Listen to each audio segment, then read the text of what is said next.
They were now in the thoroughfares of a city.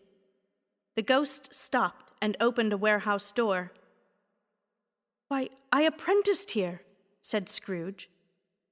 At sight of an old gentleman, Scrooge cried in great excitement, "Why, it's old Fezziwig! Bless his heart, it's Fezziwig alive again!" Old Fezziwig called out in a rich, fat, jovial voice, "Yo-ho, my boys! No more work tonight! Christmas Eve! Dick, Ebenezer, clear away, my lads! Let's have lots of room here!" In came a fiddler with a music book. In came Mrs. Fezziwig, one vast, substantial smile. In came the 3 Miss Fezziwigs, beaming and lovable. In came the 6 young followers, whose hearts they broke. In came all the young men and women employed in the business. In they all came, one after another. There were dances and more dances, and there was cake, and there was a great piece of cold roast, and there were mince pies and plenty of beer. But the great effect of the evening came when the fiddler struck up Sir Roger de Coverley. Then old Fezziwig stood out to dance with Mrs. Fezziwig, people who were not to be trifled with, people who would dance, and had no notion of walking.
When the clock struck 11, Mr. and Mrs. Fezziwig took their stations, one on either side of the door, shaking hands with every person, wishing them each a Merry Christmas.